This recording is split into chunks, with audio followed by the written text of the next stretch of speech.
Wayanad Pookode veterinary സർവകലാശാല വിദ്യാർത്ഥി സിദ്ധാർത്ഥന്റെ മരണത്തിൽ പ്രാഥമിക കുറ്റപത്രം സമർപ്പിച്ചു.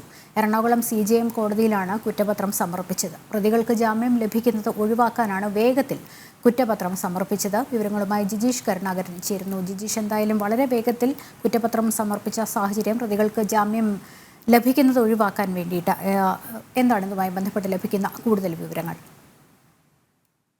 ലക്ഷ്മി, പ്രതികൾക്ക് ജാമ്യം ലഭിക്കുന്നത് തടയുക എന്ന ലക്ഷ്യത്തോട് തന്നെയാണ് അതിവേഗത്തിൽ ഇത്തരത്തിൽ കുറ്റപത്രം സമർപ്പിച്ചത് CBI അന്വേഷണം ഏറ്റെടുത്തതിന് പിന്നാലെ ഡമ്മി ഉപയോഗിച്ചുള്ള അന്വേഷണം ഉൾപ്പെടെ നടത്തുകയും ഡമ്മി പരീക്ഷണങ്ങൾ നടത്തുകയും എല്ലാം ചെയ്തിരുന്നു. അങ്ങനെ അതിവേഗം തന്നെ അന്വേഷണത്തിലേക്ക് കടക്കുകയും നിരവധി പേരെ, കേസുമായി ബന്ധപ്പെട്ട് 20ഓളം പേരെ CBI സംഘം ചോദ്യം ചെയ്യുകയും എല്ലാം ചെയ്തിരുന്നു. അതിനുശേഷമാണ് ഈ പ്രതികൾക്ക് ജാമ്യം ലഭിക്കുന്നത് തടയുന്നതിന്റെ കൂടെ ഭാഗമായി വളരെ വേഗത്തിൽ തന്നെ പ്രാഥമിക കുറ്റപത്രം സമർപ്പിച്ചിരിക്കുന്നത്. എന്നാൽ ഈ കേസുമായി ബന്ധപ്പെട്ട് ഗൂഢാലോചനയിൽ അന്വേഷണം തുടരുമെന്ന് തന്നെയാണ് CBI വ്യക്തമാക്കുന്നത്. നേരത്തെ ഈ കേസ് കൊച്ചിയിലെ പ്രത്യേക CBI കോടതിയിലേക്ക് മാറ്റിയിരുന്നു. ഫെബ്രുവരി 18 ഉച്ചയോടെയാണ് സിദ്ധാർത്ഥിനെ മരിച്ച നിലയിൽ കണ്ടെത്തുന്നത്. പൂക്കോട് വെറ്റിനറി കോളേജിലെ ഹോസ്റ്റൽ ശുചിമുറിയിൽ മരിച്ച നിലയിൽ കണ്ടെത്തുന്നത്. ഈ മരണപ്പെടുന്നതിന് മുമ്പ് വലിയ തോതിലുള്ള റാഗിങ്ങിന് വിധേയനായിരുന്നു എന്ന മൊഴികൾ ലഭിച്ചിരുന്നു. ശരീരത്തിൽ നിരവധി പരിക്കുകൾ കണ്ടെത്തുകയും ചെയ്തിരുന്നു. ഇത് സംബന്ധിച്ചെല്ലാം തന്നെ വിശദമായ അന്വേഷണമാണ് CBI നടത്തുന്നത്. ഇതിനിടയിലാണ് പ്രാഥമിക കുറ്റപത്രം തന്നെ